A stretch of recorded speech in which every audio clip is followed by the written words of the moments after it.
uma das inovações da reforma trabalhista que vai refletir na sentença é sedimentar uma dúvida doutrinária quanto ao momento em que se tem a decisão da inversão ou da distribuição do ônus da prova, que entendia-se de uma forma majoritária, mas com bastante briga acadêmica, que seria uma regra de julgamento, e agora virou uma regra especificamente de audiência.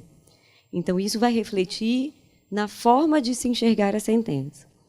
Como o professor Jorge Pinheiro até adiantou a crítica dele, a que eu também faria, quando a reforma diz que a petição inicial ela terá necessariamente que ser liquidada, e muitas pessoas repetem isso, à exceção do professor, a ideia dessa liquidação é realmente uma estimativa de pedidos, para que, no fim das contas, em audiência, o empregador consiga dimensionar até valores para fins de acordo. Por que eu digo isso? Porque, senão, a contestação também teria que ser completamente liquidada, e nós acabaríamos com a fase da liquidação de sentença, porque a sentença seria líquida. E isso não veio na reforma. A reforma trouxe a liquidação de pedidos, mas não disse nada, efetivamente, enquanto a valores, nem a antecipação da fase liquidatória. Nenhum juiz tem como fazer uma liquidação complexa da sua sentença, a menos que sejam pedidos mais tranquilos, né, e transformar essa sentença em líquida de plano com 20 pedidos efetivamente complexos, que uns dependem dos outros, eu preciso verificar a base de cálculo de um, como que vai incidir no outro, se o cálculo teria sido feito da forma correta pelo autor, se teria sido feito da forma correta pelo réu, como ficaria? Eu precisaria ter, então, um contador para verificar esses cálculos antes da sentença, porque aí eu daria o direito e anteciparia a fase executiva para os atos expropriatórios. Sentença líquida, não teria mais o que fazer. Perceberam?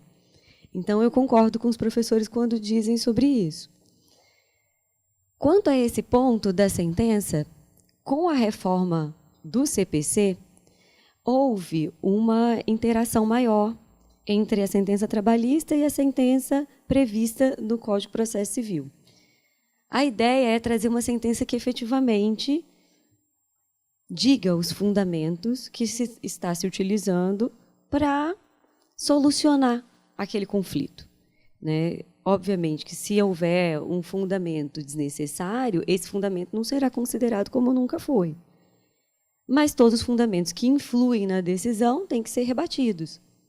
E essa seria a diferença da sentença mas antes mesmo da reforma do CPC. E aí eu vou me ater com mais acuidade ao tema da litigância de má-fé, que eu acho que é um tema que é a grande novidade, sentença e a litigância. O que acontece nesse ponto? A boa-fé ela é um postulado geral do direito, parafraseando até a ideia de divisão do Humberto Ávila. Quando tivemos a reforma do Código Civil, ela veio especificamente em termos de boa-fé objetiva, prevista no artigo 113, os negócios jurídicos devem ser interpretados conforme a boa-fé e os usos do lugar de sua celebração. No artigo 422, os contratantes são obrigados a guardar, assim na conclusão do contrato como na sua execução, os princípios da probidade e boa-fé. E essa foi uma grande inovação para o nosso ordenamento jurídico.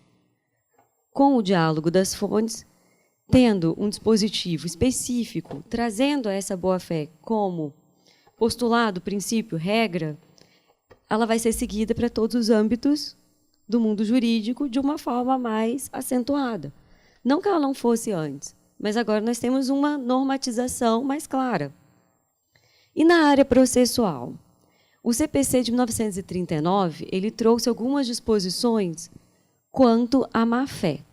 Então, o que ele vem trazendo? E esse foi o nosso primeiro CPC unificado, porque antes nós tínhamos o Regulamento 737, o CPC de cada um dos estados e o CPC de 39, que era a grande inspiração do nosso processo do trabalho.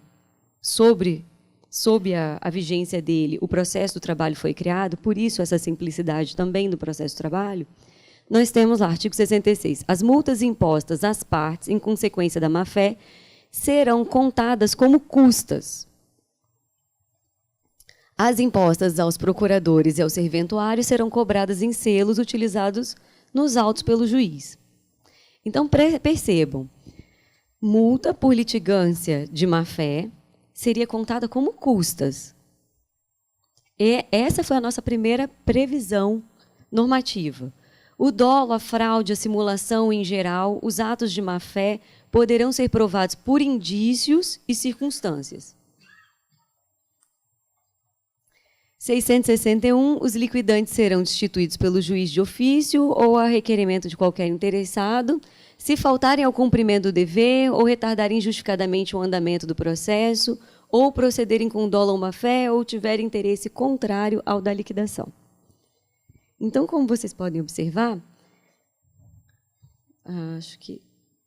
Vamos lá, passou. Ixi, esse ficou pequenininho. O Código de 73, que substituiu o de 39, ele já traz diferente. Ele traz um capítulo inteiro sobre o dever das partes. E aí nós temos, dentro desse capítulo, o artigo 14, que coloca de não alterar a verdade dos fatos, de agir com probidade. Agora ficou até difícil a leitura, porque ficou miudinho aqui. Então, vamos lá. Proceder com lealdade e boa-fé. E aqui nós tivemos, antes até mesmo do Código Civil, uma previsão do processo quanto à boa-fé. Cumprir com exatidão os mandamentos, não criar embaraços. Além disso, ressalvados aos advogados que se sujeitam exclusivamente ao Estatuto da OAB, a violação disposto no inciso 5º desse artigo, constitui atentado ao exercício da jurisdição e poderá o juiz, sem prejuízo das sanções criminais, civis e processuais cabíveis, aplicar aos responsáveis multa em montante a ser fixado de acordo com a gravidade da conduta e não superior a 20% do valor da causa. O que acontece quanto a esse inciso 5º aqui? Não cumprir com exatidão os atos judiciais. São atos protelatórios, em geral, que podem acontecer tanto na fase de conhecimento, quanto na fase de execução, na fase recursal, em qualquer momento processual. Isso já vinha sendo previsto no artigo 1973, no Código de Processo Civil de 73. E havia ainda uma parte específica sobre a responsabilidade das partes pelo dano processual. E aí nós tínhamos, efetivamente, as penalidades para o litigante de má-fé. Nesse ponto aqui, a testemunha ela tinha uma previsão expressa apartada. Né, os incidentes de falsidade testemunhais. O CPC de 2015, ele traz uma previsão um pouquinho diferente. Ele vem repetindo lá, além de outros previstos nesse código, são deveres das partes: pôr os fatos em juízo conforme a verdade, não formular pretensão ou apresentar defesa quando cientes que são destituídas de fundamento. E aqui eu vou me emprestar da fala do professor Leone. Quando cientes que são destituídas de fundamento. A defesa, efetivamente, ela tem que trazer todos os fundamentos em uma única peça. Então, eu posso trazer fundamentos subsidiários ou alternativos. E isso não vai caracterizar um ato que vai descumprir o dever da parte com a lealdade e a boa-fé. Desde que tenha fundamento. Desde que você tenha fundamento para fazer esses pedidos, eu vou analisá-los sucessivamente enquanto julgador. Agora, supondo, por exemplo, como já aconteceu em alguns momentos, que o empregador alegue, por exemplo, um abandono de emprego. E aí o último cartão ponto, onde estaria o último dia de trabalho daquela pessoa, não é anexado aos autos. Será que isso poderia ser inserido no ditame da litigância de má-fé, da falta de dever, de lealdade e boa-fé processual? Vão pensando. Cumprir com exatidão as decisões jurisdicionais, de natureza provisória ou final, não criar embaraços à sua efetivação. Declinar, no primeiro momento que lhes couber falar nos autos, o endereço residencial ou profissional onde se receberão as intimações, ou seja, não se ocultar. Não praticar inovação ilegal no estado de fato, de bem ou direito litigioso. Essa parte aqui, eu acho que, se vocês estão advogando em fase executória, é uma dificuldade encontrar bens, porque as pessoas inovam, descumprindo completamente os preceitos de dever das partes. E aí, eu tenho também um outro ponto da responsabilidade das partes. Por que a gente coloca isso? E aqui, nesse ponto, eles copiaram o que vinha sendo praticado desde 1973. Qual é a grande dúvida hoje da doutrina e até da jurisprudência? Discute-se muito essa multa, o que seria.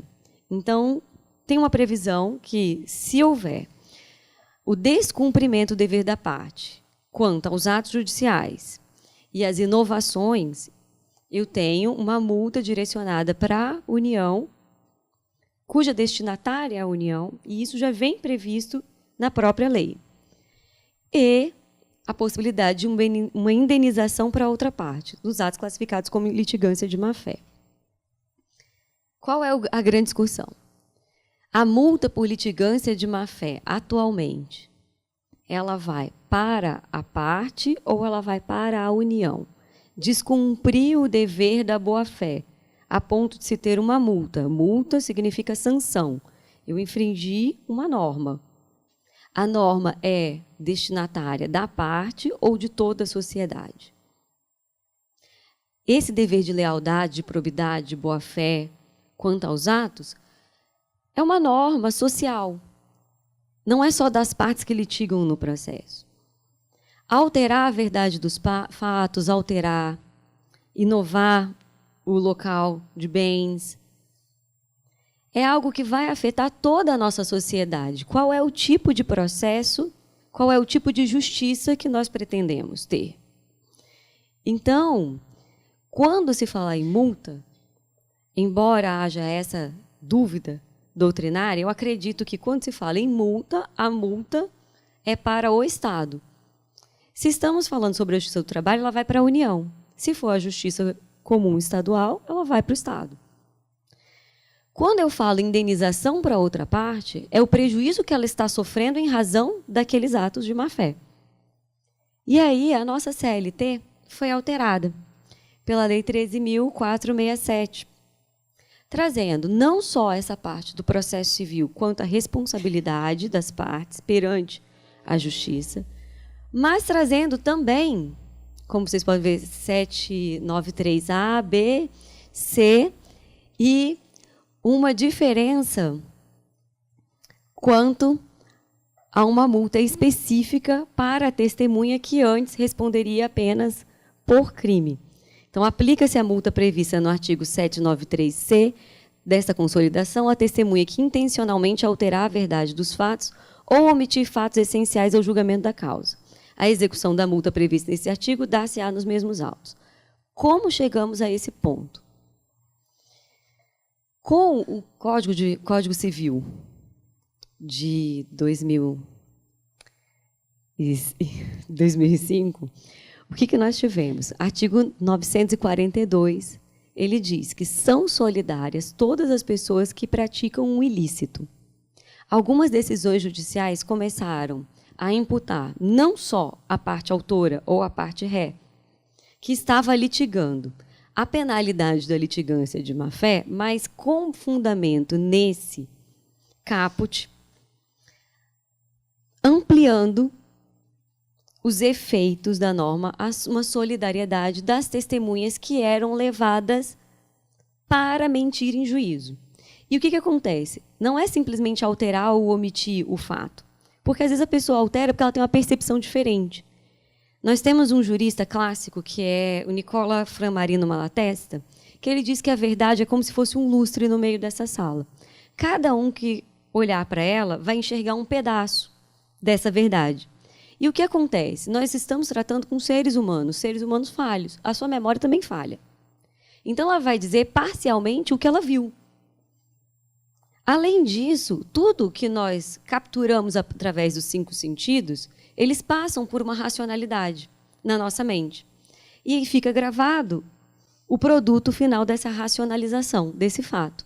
Então, nem sempre a pessoa que está ali alterando a verdade, ela está alterando a verdade com o dolo de mentir ou prejudicar outrem. Mas ela está alterando porque foi a percepção que ela teve naquele momento. E isso tem que ser bastante distinguido quando se aplica uma multa a essa testemunha. Então, a partir desses precedentes judiciais que imputavam, além do autor ou além do réu, uma testemunha que foi propositalmente para mentir, e aí eu posso dar, inclusive, um caso para os senhores.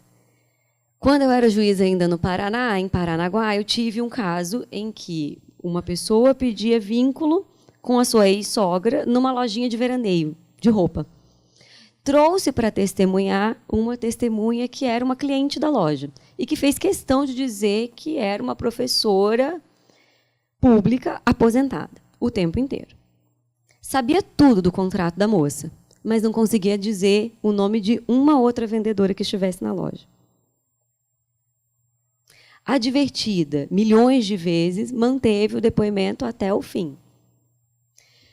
Nesse momento, analisando todo o conjunto probatório, observou-se que ela estava ali com o intuito de ajudar a sua amiga.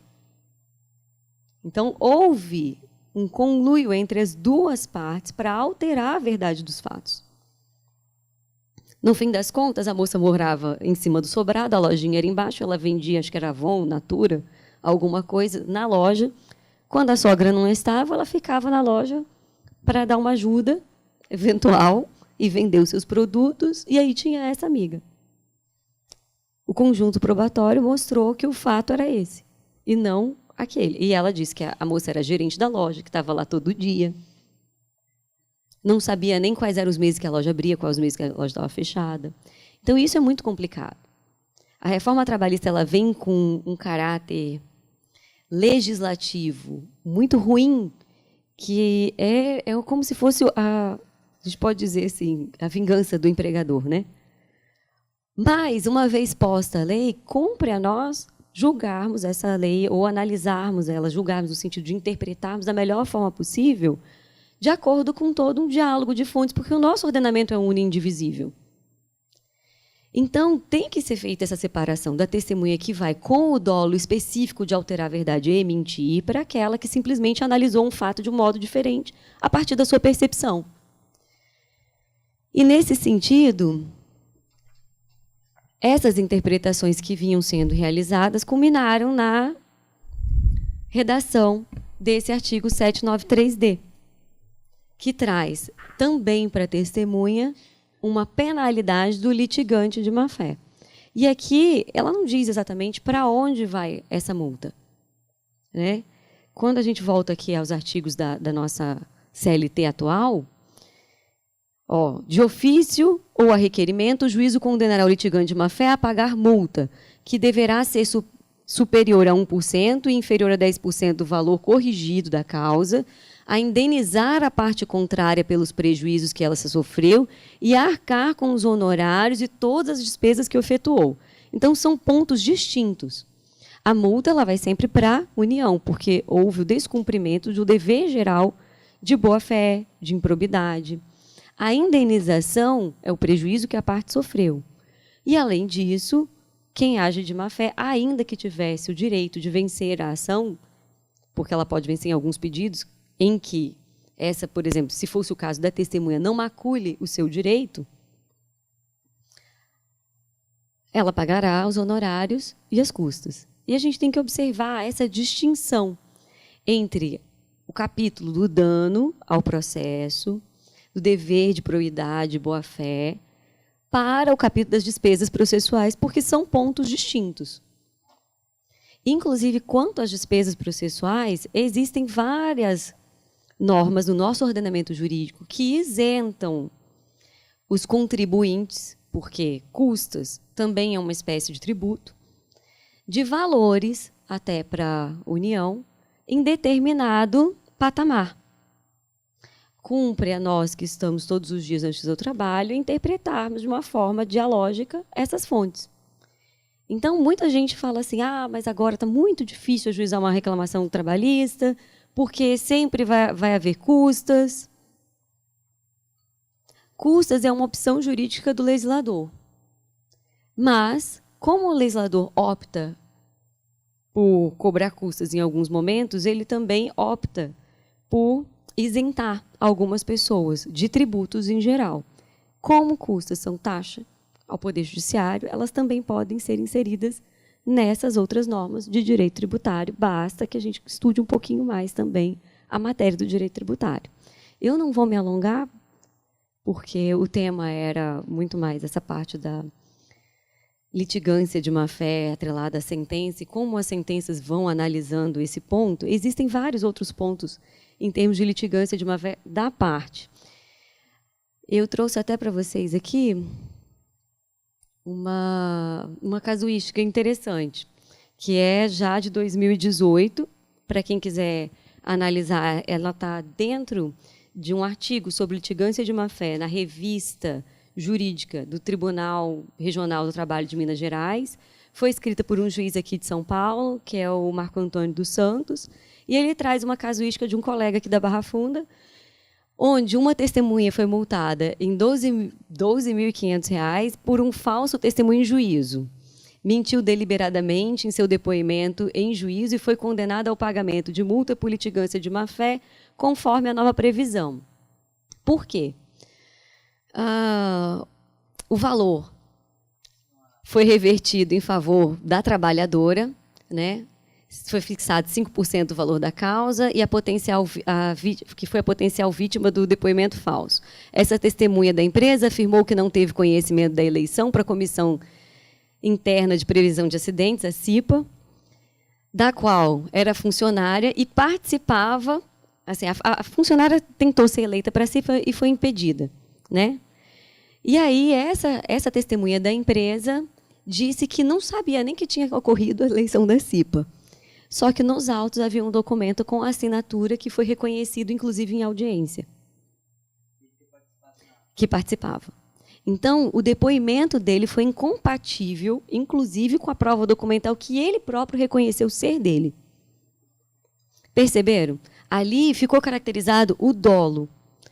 Talvez por uma tecnia saiu enquanto multa, porque nesse caso seria um caso técnico de indenização para a pessoa que foi lesionada, que foi a trabalhadora, porque se fosse a multa propriamente dita, teria que ser destinada à União.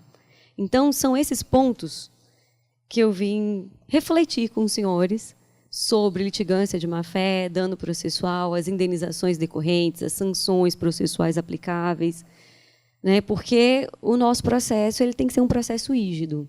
As pessoas podem vencer o conflito, ou perder, ou se conciliar, mas elas têm que agir, inclusive, na conciliação com boa-fé e lealdade processual. A conduta de uma empresa entre uma audiência e outra, sem que nenhum fato tenha sido alterado, de retirar uma proposta de mesa, proposta posta, dependendo da forma como isso for feito, sem uma análise, se ela efetivamente teve algum problema ou não, isso também pode ser uma litigância de má-fé. A proposta do empregado também, que faz uma proposta em audiência de um valor, iniciada uma conciliação, estima-se que o valor máximo é aquele primeiro que o empregado falou. Se não mudar nada no processo, aquele é o valor máximo que ele pretendia. Então, chegado lá na audiência de instrução, às vezes para quem faz inicial e instrução, da inicial para a instrução nada ocorreu, não houve perícia, não houve nada. Nem periculosidade foi constatada, nem insalubridade, não houve perícia de doença profissional, e simplesmente o valor dobra. Mas dobrou de onde? Foi apresentada a defesa inconsistente? Ok. Foi aberto prazo para a defesa e verificou-se que a defesa não trouxe prova suficiente? Até poderia ser justificável. Mas a gente tem que observar também que no dia a dia dos atos, a gente precisa agir com a lealdade e a boa-fé processual a todo momento. Seriam essas palavras que eu deixaria para os senhores refletirem. Muito obrigada.